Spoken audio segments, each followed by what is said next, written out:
percepción, y estoy tratando de ser lo más generoso posible con el gobernador, frente a esa cogobernanza o supragobernanza, ha identificado unas personas que para él son competentes y de su confianza bien grande. Y es evidente que una de estas personas es este señor, este licenciado, este compañero, abogado, ¿verdad? Maldonado.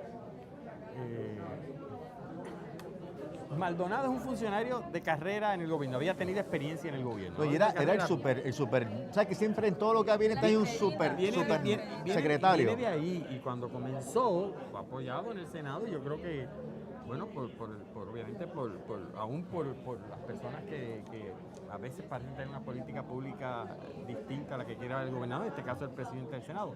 Y comenzó con muy buenos auspicios. Incluso mi recuerdo es que el ex secretario Zaragoza, cuando lo nombraron a Maldonado, dijo, está en buenas manos. Es decir, es una persona que aparentemente tenía control o conocimiento de todo lo que sucede allí. Bueno, pasaron cosas, como sabemos, en Fortaleza. Y este señor Maldonado, que estaba haciendo un trabajo, entre comillas, aceptable, lo que quiere decir aceptable dentro de lo que es la gobernanza en el país en el 2018 con la Junta de Control Fiscal y los objetivos que tiene esa Junta y el gobierno. Y el gobernador decide traérselo a Fortaleza para que sea su secretario de la gobernación. Pero hizo otra cosa que nos la recordaba en estos días o esta mañana la periodista Joan Isabel González. Y es bueno recordarlo. Que además lo nombró Chief Financial Officer. Función que antes estaba en el secretario de Hacienda, que es donde lógicamente debe estar, aunque la historia dice que el gobernador García Padilla también había hecho lo propio con Melba Acosta en el Banco Gubernamental de Fomento. Cuando la mandó al Banco Gubernamental de Fomento, la mandó también como Chief Financial Officer. Pero todo esto tiene algo en común, la deuda y un poco después promesa. ¿Qué pasa? Tengo la impresión de que cuando el secretario de la Gobernación Maldonado empieza a ejercer como secretario de la Gobernación, que tiene que supervisar a la secretaria en propiedad Fuentes y Chief Financial Officer, se da cuenta que él no puede, desde la fortaleza, ser Chief Financial Officer sin tener control también de estructuras importantes dentro del Departamento de Hacienda. Esa es mi teoría. Entonces, independientemente de lo que haya sucedido que haya detonado la renuncia, que la vamos a comentar, tú lo has dicho, de Fuentes, yo creo que ellos en Fortaleza tomaron la decisión, o con la Junta, o yo no sé, de que Maldonado tenía que estar otra vez en Hacienda, o tú tenías que transferirle el Chief Financial Officer a la Secretaria de Hacienda para que eso funcionara eficientemente como lo quiere la Junta. Esa es mi impresión. Entonces, ¿qué pasó? Pues por razones que lo acabamos de especular, cuando se trata de tomar unas decisiones, él como Chief Financial Officer, de tomar unas decisiones que implicaban a Hacienda, se da cuenta que hay decisiones que la Secretaria de Hacienda no quiere soltar. Y además recuerden que el Chief Financial Officer y el Fortaleza se ha llevado todo el tema de la contratación. Se da cuenta que hay una serie de contrataciones en Hacienda que él va a querer controlar, pero que todavía la ley, que es la que cree el secretario de Hacienda, es el que está tomando las decisiones. Claro está, uno puede especular. Pues una de esas decisiones, claro está, afectaba a su hijo que tenía contrato en Hacienda, como los tiene con 26 otras agencias, incluyendo el municipio de San Juan, y evidentemente hizo todo eso para proteger a su hijo. Posiblemente sí. Yo creo que puede ser que haya eso, algo saldrá, y eso entra el tema de ti que tú quieres, de que tú has mencionado ahorita. Pero yo creo que mucho aquí tiene que ver con acceso al poder de tomar unas decisiones conforme las quería llevar la Junta y el gobernador. Y que se dieron cuenta que eso no lo podía hacer desde la fortaleza, que necesitaba la estructura completa de Hacienda. Y por eso han devuelto a Maldonado a Hacienda. Y mi teoría es, yo creo que ya lo hizo, no estoy seguro de lo que te voy a decir ahora, que el nuevo secretario de Gobernación, el licenciado Gerandi, el proyecto también egresado de esta facultad, no le van a dar el rol de Chief Financial Officer, a que se lo devuelven ya mismo mediante orden ejecutiva al secretario de Hacienda para que vuelva a tener el control. A eso tú le sumas que hay enorme suspicacia pública por la cantidad de dispensas y o solicitudes de inhibición que ha recomendado la Oficina de Ética con relación a los contratos que tiene esta persona que es familiar del secretario de Hacienda, que aparentemente, por lo que se dice, es una compañía y es una persona sumamente cualificada, pero que es sospechoso que haya tenido tantos y tantos contratos. Y además, tú lo decías ahorita, encima de eso, ya sabemos que una de las compañías, de paso, de las más importantes que le da servicio a Hacienda, la que tiene que ver con todos los comprobantes y sellos, está siendo objeto de investigación. Y está siendo objeto de investigación no ahora, viene desde antes. Decía el secretario Zaragoza, el ex secretario Zaragoza, que desde entonces él anuló ese contrato porque ellos le están dando servicio a eso.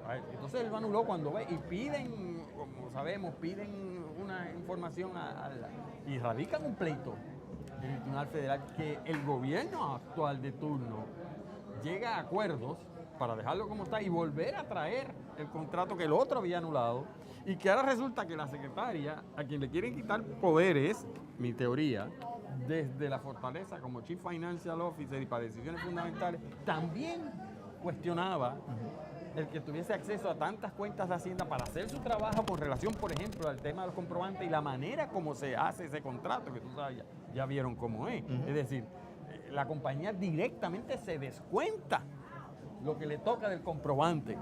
No es como pasa siempre, que tú haces un acuerdo, tienes que certificarle y allá Hacienda te envía, pues resulta que la compañía se descuenta lo que le toca por el servicio. Entonces, pues, es obvio, visto desde afuera, que todo eso a una persona aparentemente, como yo y lo que he escuchado todo el tiempo, esta señora Fuentes, claro, identificada con el partido de gobierno y todo eso, pero hay unas cosas que vio que dice, mira, lo mejor es que esto no puede ser. Entonces resulta que ha vuelto otra vez y entonces ahí hará que entre el de ética. Uno dice, cuando la ley de ética efectivamente crea todos estos requisitos, que déjame decirte, esa oficina de ética está dividida de una manera muy bien estructurada. La oficina de investigaciones no tiene que ver nada con la de contratos, la oficina de la directora ejecutiva técnicamente no está a cargo de las investigaciones. Ahí eso fue diseñado ahí por los que crearon originalmente esa oficina, incluyendo al licenciado Irán Morales, que se encargó, y el que estuvo anteriormente de crear una estructura, a propósito, única en su género en Puerto Rico, porque la Oficina de Ética Gubernamental es lo que en Derecho Constitucional enseñamos, es una oficina y un funcionario interbranch. Es decir, la Oficina de Ética Gubernamental no es rama judicial, no es rama ejecutiva y no es rama legislativa, y un poco tiene de los tres. Y fuimos pioneros en crear ese concepto. Por eso que hay que administrar, y para nombrarlo, son nombramientos de 10 años, y la teoría es que se nombrase como el del Instituto de Estadística y otras tantas cosas, pero que desgraciadamente sabemos lo que ha pasado en el país, el problema del chipipón de los gobiernos de turno. Tiene un nombramiento de 10 años, el gobernador tiene que nombrarlo o nombrarla de una terna. Pasa también con el tema de la Procuraduría de la Mujer, que le someten ex jueces del Tribunal Supremo para que entonces ese sea el próximo oficina de ética. Por lo tanto, es una oficina fundamental, pero para casualidad, que resulta altamente sospechoso, que ya van más de 20 contratos con este mismo familiar que le han dado dispensa. Entonces, es como si tú ves el contrato en particular, evidentemente no tiene problema. Oficina de investigación, échalo para adelante. Si tú ves este contrato, no tiene problema. Pero cuando tú ves 27 en conjunto, yo creo que hay razones para no decir contra. Estará pasando aquí otra cosa, ¿verdad? Yo no sé. Yo especulo. Evidentemente el tema de los contratos llama la atención. El tema que tú mencionas de tener el poder de tomar decisiones y que eso recaiga sobre esta persona exclusivamente, sobre Maldonado y no otras personas, yo creo que es evidente también. Ahora, a mí algo que me llamó la atención, Carlos, y Yanira, en la carta de Teresita Fuentes, fue la referencia a que hace falta un gobierno compasivo. Y eso no tiene que ver con los contratos, no tiene que ver con la toma decisional de quién ostenta el poder, sino unas decisiones en particular que al ejercerlas no se está haciendo compasivo. ¿A qué se refiere Teresita Fuentes a juicio de ustedes? Yo no sé en qué puede haber estado pensando ella cuando lo pone conjuntamente con el tema de la política pública. Quizás, otra vez, algo tenga que ver el tema de la Junta de Control Fiscal. Quizás tenga que ver con el alineamiento de las políticas fiscales del gobierno de turno con la Junta. donde aparentemente a veces tú sabes que está en contradicción y otras veces entran en perfecta armonía. Y ella estaba empezando a ver decisiones que iban a impactar a la gente. Particularmente en el retiro de los empleados públicos. ¿Sí? No lo sé. Algo de eso estaba pasando. Se habla también. Y lo diga públicamente. Sí, claro. Que sea clara y lo diga públicamente, eso sería muy bueno. Pero a propósito, si tú recuerdas, Julio, para empatar lo que estabas diciendo y comentábamos ahorita, una de las pocas cartas que recibió el gobernador tan pronto tomó la decisión de Hacienda fue de la Junta, para decirle, bien hecho, que su secretario de Hacienda esté otra vez consolidado con ser responsable de Hacienda. O sea, de que el que usted tenía de Chief Financial, en otras palabras, qué bueno que está consolidando. No bien hecho el cambio de personas, qué bien hecho la estructura. La estructura. Claro, claro. ¿Ah? Y digo esto porque de la compasión se habla también de que lo próximo que se va a tocar de los empleados públicos es la aportación del gobierno al plan médico. Y eso tiene que ver con compasión, tiene que ver con salud, tiene que ver con acceso a medicinas, acceso a servicios médicos. Recuerda que el proceso, ¿verdad? Que antes había el sistema primario de los CDT, de los hospitales regionales y el centro médico. Todo esto se ha privatizado salvo el centro médico, pero se ha cuestionado un poco la calidad de servicios que uno recibe, ¿verdad? Y mucha gente prefiere entonces tener planes privados o suplementar del gobierno, pero evidentemente el tema de la salud en una sociedad como la nuestra, envejeciente, de tanta inmigración del sector joven, ciertamente es un asunto que a mi juicio no me sorprendería que es el que ella se refiere cuando habla de falta de compasión, que esa es la próxima agenda. Bueno, vamos a la tercera pauta y a nuestro regreso vamos a hablar sobre dos temas en nuestro último segmento. Tenemos que hablar del Instituto de Ciencias Forenses, que es tan importante para tantas cosas, como de muertes naturales, que hay que hacer autopsias en algunas ocasiones y hay personas esperando semanas el cuerpo de su ser querido para poderle darle sepultura o cualquier otra disposición del cuerpo atendiendo a sus visiones religiosas, pero también el tema de la criminalidad, que es un tema que nos agobia, un tema importante, y vamos a ver cómo la falta de recursos del instituto afecta la criminalidad. Y tenemos que hablar también sobre el tema de la reapertura del gobierno federal, que es temporera, es 3 meses, ya va 3 semanas, perdón. Vamos a ver qué se espera, cuál es la prognosis de nosotros o de ustedes sobre cuál va a ser el próximo paso de Donald Trump en esa dirección. Regresamos en unos momentos.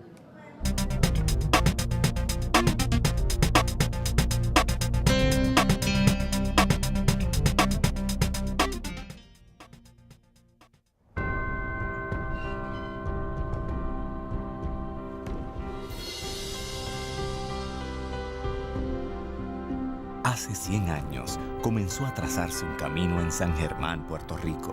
Con bases de fundación sólidas, se fue expandiendo. Buscaba apoyar el desarrollo y preparación del ser humano. Miles de caminantes lo han tomado y a través de cada uno de ellos crece, explora, evoluciona. Pasa por retos, triunfos y logros que lo fortalecen a cada paso. Hoy, el camino de la Universidad Interamericana continúa en los pasos de las nuevas generaciones y mira hacia el futuro con optimismo, ya que con una preparación sólida, avanzada y de valores, se transforma el camino de Puerto Rico. Universidad Interamericana, 100 años haciendo caminos.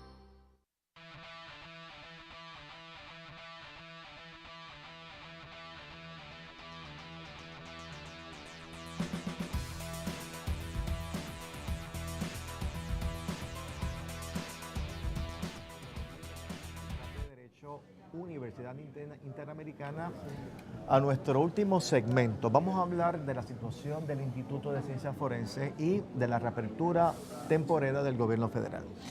Esta semana, casualmente, uno de los protagonistas de este programa, por lo menos en términos temáticos, que es Raúl Maldonado, asignó la partida de 5.2 millones a Ciencias Forenses, que dista mucho de los 50.000 o 60.000 que se le pretendía asignar hace 2 semanas atrás.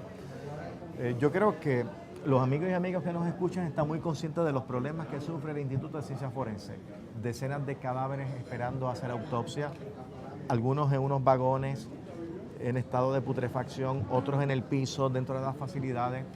El llamado Rape Kit, tan importante para esclarecer las agresiones sexuales en espera, inclusive delitos a punto de prescribir de esa naturaleza y todavía no se han examinado esas pruebas y por consiguiente agresores sexuales en la libre comunidad sin ser procesados, identificados oportunamente.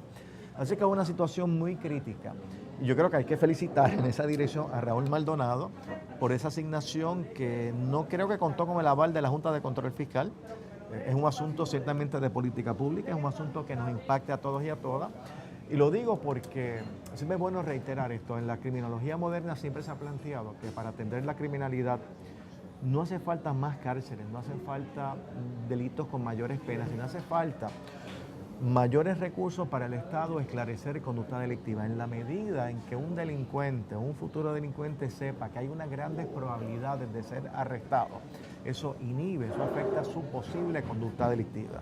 En Puerto Rico, cuando el margen de esclarecimiento de delitos en la actualidad es un 25%, pues evidentemente los delincuentes apuestan a que existen un 75% de probabilidad de que no van a ser intervenidos, así que eso es realmente un estimulante para cometer conducta delictiva. Así que yo, en ese sentido, me parece que es una buena noticia esta asignación. Espero que no se haya...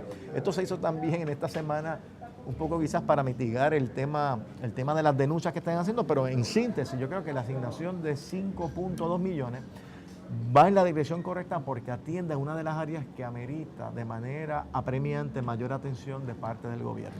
A mí me parece que es bien triste, aunque por lo menos se puede ver que se pueda resolver el problema ahora, pero es bien triste que llegue a una situación tan crítica como esta y que la gente se tenga que tirar a la calle a llorar sus muertos, a pedir que por favor le entreguen los cuerpos, porque cuando se los entregan están en estado de putrefacción. Eso es una situación crítica de violación crasa de derechos humanos. ¿Cómo es posible que tengamos que llegar a ese punto para que el gobierno reaccione? Y fíjense cómo esto sí, como decía Carlos anteriormente, tiene que ver con lo que hemos estado hablando de la situación fiscal y la Junta de Control Fiscal. Esto de la crítica al Instituto de Ciencias Forenses no es nuevo, esto lleva tiempo ya. Y lo que decía Pesquera era que no habían fondos para atender el instituto porque la Junta no lo había permitido. Y cuando la prensa empieza a buscar, se da cuenta que allí no hay nada. En los archivos de la Junta no hay nada que tenga que ver con el Instituto de Ciencias Forenses. O sea, nada que el gobierno haya reclamado. Que haya reclamado y que la Junta no lo haya permitido. O sea que esto quiere decir o que es mentira, que nunca hubo ninguna petición presupuestaria para el instituto, lo que arroja más sombra sobre la figura de Pesquera, o que por el contrario la Junta en efecto está tomando acciones de manera no transparente, que no figuran los documentos que son públicos. Y entonces tenemos que esperar a que surja esta crisis, explote la bomba, para que entonces el gobierno asigne unos fondos. Habría que preguntarse qué va a pasar con esos fondos, si en efecto la Junta los puede parar, hablando de medidas compasivas. ¿Qué va a hacer la Junta en cuanto a eso? ¿Lo detienen? ¿Lo permite? Si lo permite, entonces volvemos. Hay que definir cuáles son los asuntos apremiantes en el país para que se le asignen los fondos necesarios. Fíjate, a mí este tema obviamente de medicina forense, que me gusta verlo en el contexto más amplio, en el sentido del proceso de investigación, de esclarecimiento de un delito, porque digo, el dolor humano y la afrenta a la dignidad humana que se está dando todos los días, sin incluir los 2 que van a ingresar hoy o los 12 cadáveres que van a ingresar antes del domingo que viene, que es la proyección de las muertes que van a haber en este país, ¿verdad? Y son cosas que tarde o temprano... Yo tuve un primo hermano hace un mes que murió en una situación natural en su casa, un ataque cardíaco, pero como murió en su casa, se llevaron el cadáver a medicina forense. Casi un mes pasó a la familia para poderlo enterrar. Y un mes, y ahí hay unos que llevan mucho más de eso. Es decir, el dolor y la tragedia humana es increíble. Pero ¿qué es lo que yo quisiera puntualizar? Es lo siguiente, bien sencillo. Se ha dicho muchas veces, y sobre todo el decano lo ha dicho muchas veces, y ha escrito y se ha hablado, lo fundamental en el país a corto plazo, porque a largo plazo todos sabemos la causa de la criminalidad y la raíz de los problemas. A corto plazo, lo que es urgente a mi juicio, es fortalecer el aparato de investigación criminal del Estado. Para que el que cometa un delito, si bien no está pensando nunca que lo van a atrapar, en el país haya la sensación de que no hay impunidad al cometerse delitos, de que los delitos y sobre todo los crímenes se aclaran. Pero la estadística es que en Puerto Rico no se aclaran los crímenes. Y yo me pregunto, sin haber hecho nunca investigación criminal, pero te lo puedo preguntar muy bien a ti, como abogado de defensa maravilloso y reconocido en el país por muchos años, ¿cómo puede un agente investigador hacer una investigación criminal sin tener la autopsia? No forma la autopsia un elemento esencial de la investigación criminal. Entonces, ¿cómo pretendemos? ¿Cómo no vamos a atar el tema de medicina forense a lo crítico que tiene el país ahora mismo a corto plazo? Toda una cumbre otra vez de criminalidad, donde miles de sugerencias otra vez, cuando lo crítico era una cumbre sobre el proceso de investigación criminal que incluye tener la autopsia cuando ha habido delito. A mí me parece eso tan inconcebible que a estas alturas todavía se esté discutiendo públicamente no solo la tragedia para la dignidad humana que es medicina forense, sino que no lo atemos al otro tema del proceso de investigación criminal y de la impunidad.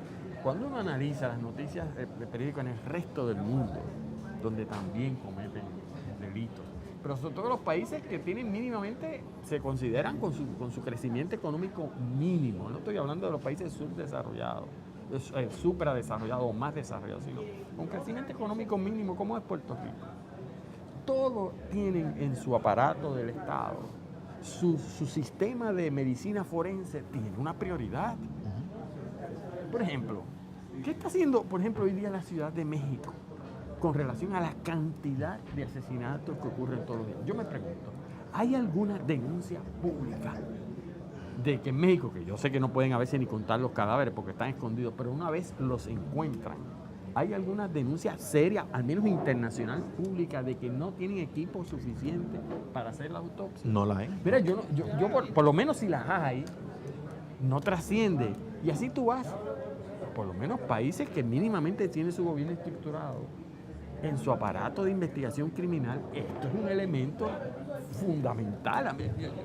Yo no sé ni cómo lo estamos discutiendo. Y cómo eso desmoraliza al oficial del orden público que depende de una investigación. Tú mencionas el protocolo de autopsia. Hasta que a mí no me digan que es una muerte tipo homicidio, no accidental, yo no puedo seguir investigando. Por lo menos, ¿para qué investigar hasta que ese elemento fundamental no se esclarezca? Y así con otras cosas. Lo de los rape kits es una cosa inmanejable. Y que unas grandes facilidades, un gran laboratorio de ADN que me consta, gente muy profesional, pero si no hay recursos, no hay recursos. Mire, y ahora mismo no tienen ni protocolos de lo que yo leí. Por ejemplo, ahí están ingresando, como lo sabemos, todos los días llegan cadáveres de muertes violentas o muertes que conforme la ley, por las circunstancias, hay que llevar la medicina forense. No debería de haber una división clara entre la muerte, que aunque la ley requiere que haya una intervención, una autopsia, no tenga que necesariamente pasar por el proceso de la investigación criminal o exactamente siguiendo los mismos protocolos. A mí me parece que eso es sentido común. Pero por otro lado, que yo a veces me preocupo, no habrá en el fondo, honestamente yo me preocupo, no habrá en el fondo un desdén hacia la dignidad humana, porque muchos de los asesinatos violentos pertenecen a las clases más pobres del país. Bajo esa teoría de que se están matando narcotraficantes unos a otros y después de todos, ¿qué más da? Llevándose por el medio no solo la dignidad de ese ser humano, sino la amenaza pública del que todavía está suelto. Y a su vez eso convoyándolo con todos los demás. Yo te digo, para mí eso me parecen cosas. Y ese desdén tú lo puedes extrapolar a las muertes del Cerro Maravilla, del huracán María. Claro, que hablaban mismo de 30 y pico. Mismo tema. Desdén hacia la vida humana.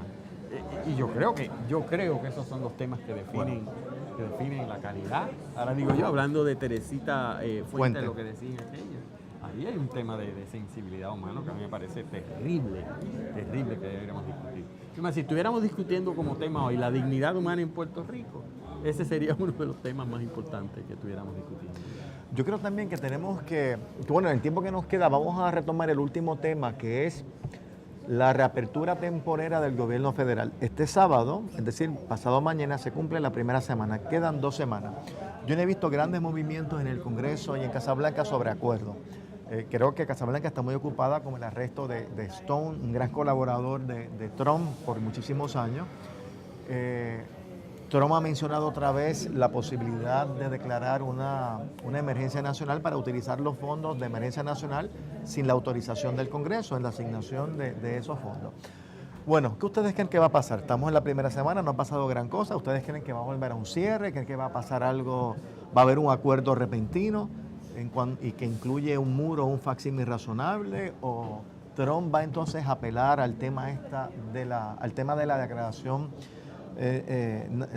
¿verdad? La emergencia nacional para entonces utilizar esos fondos y ver si ese asunto se litiga por mucho tiempo? Pues mira, en el día de ayer, bueno, en estos días recientemente, se ha visto que unas movidas de parte del presidente Trump y sus asesores hacia volver hacia el asunto de la declaración de una emergencia nacional. Fíjate que también en estos días el presidente Trump vuelve a hacer unos mensajes por tweet diciendo que nos olvidemos de eso de llamarle un fence, que un muro es un muro. O sea, que él está regresando a su política inicial fuerte de la necesidad del muro.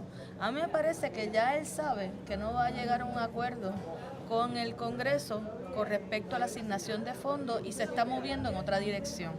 Yo me parece también que el haber dado esta apertura temporal implica que ya él sabe que no puede sostener el cierre del gobierno por mucho tiempo. Así que él está moviéndose hacia lo de la declaración de emergencia. Pero si hacemos eso, si el presidente hace eso, eso pone en riesgo montones de otras cosas en el gobierno de los Estados Unidos.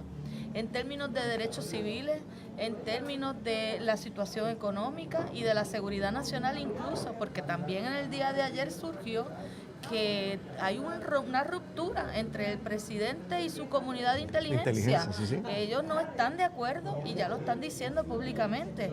Yo me imagino que a puertas cerradas esas guerras tendrían que haber estado anteriormente, o sea que si ya está saliendo a nivel público que los oficiales de inteligencia le están desmintiendo al presidente Trump, y Trump por otro lado está considerando declarar un estado de emergencia que no está regulado por ningún lugar, porque esos son entre los poderes inherentes que se le han considerado al presidente, que existe una ley de emergencia que se firmó en los 70, pero que en realidad hay muchísimas leyes. Estaba leyendo ahí que se estima que hay más de 100 leyes que le brindaría poderes de emergencia al Ejecutivo, que incluyen cerrar las medidas de comunicaciones, que incluyen arrestos de personas, que incluyen medidas económicas, o sea que sería una cosa que a mí me da mucho miedo, realmente a mí me da mucho miedo abrir esa ventana, que el presidente se abrogue poderes de emergencia, declarando una emergencia por la cuestión migratoria a nombre de la seguridad nacional, que pueda implicar todo esto a su alrededor. Eso es un gran riesgo. Carlos, ¿un pensamiento final? Sí, terrible, porque yo pienso todavía más allá. Ese es el mismo individuo y el mismo sistema político que en junio va a decidir quiénes son los nuevos miembros de la Junta de Control Fiscal en Puerto Rico. Ay, o sea, sí. cuando yo pienso que ese individuo, que frente a la crítica de su cuerpo de inteligencia, de asesores, la respuesta de ayer fue: parece que no son tan inteligentes nada, tienen que volver a la escuela. Uno dice, ¿pero qué está pasando en ese país? ¿Qué está pasando? ¿Responderán los tribunales en su día cuando decrete la declaración de emergencia? Yo tengo mucha fe de que, a pesar de su nombramiento y de ellos mismos, yo creo que lo tendrían que detener, pero no saben. Pero a mí me parece muy serio. Yo tengo honestamente una impresión, Yanira y Julio, no sé si están de acuerdo conmigo, de que yo creo que el presidente Trump es el mejor ejemplo para explicarle a la nación norteamericana qué es una forma republicana de gobierno. Oh, sí. Es decir, pero fíjate en qué sentido, porque suele confundirse o suele decirse que forma republicana de gobierno equivale a separación de poderes, y eso no es correcto. La forma republicana de gobierno es un elemento indispensable de la forma republicana de gobierno, es la separación de poderes. Pero cuando uno va al litigio, ahora un día podríamos dedicarnos a eso, que no se está discutiendo ni siquiera en Estados Unidos, al litigio de aquellos que han invocado una causa de acción bajo forma de republicana de gobierno. Por ejemplo, en el primer circuito. ¿Sabe lo que ha dicho el Tribunal Supremo, el Tribunal Circuito de Estados Unidos? Eso no es invocable. Tú tráeme una causa de acción por separación de poderes, pero forma de republicana de gobierno más bien es un concepto. Y cuando único debería dar lugar a una causa de acción, si usted me trae aquí un funcionario de gobierno que se está comportando como un rey y que parezca que se comporta como un rey con absoluto desdén a los demás poderes públicos, a no hacerle caso a lo que dicen sus asesores. Bueno, yo pienso, lo está describiendo. Yo pienso que el verdadero problema, en el sentido que te estoy diciendo, de un punto de vista constitucional, que está teniendo ahora esa nación, es que el presidente Trump está violando continuamente la forma republicana de gobierno, en el sentido que he dicho, porque de separación de poderes ni les cuento lo que está pasando, en el sentido de que efectivamente este individuo se cree que es el rey. Yo no tengo duda que no llega a las próximas elecciones. No tengo duda. Yo creo que el fraccionamiento que hubo de la mayoría senatorial en cuanto al tema de la propuesta de la Cámara y de Trump, que se discutió la semana pasada en el Senado, que no se aprobó en ninguno de los dos casos, ya se ve ese fraccionamiento, ese distanciamiento, el cual va a ir creciendo, porque no hay forma de que el Partido Republicano pueda repetir con Trump como presidente, salvo que haya un candidato independiente, como también se estila. Sí.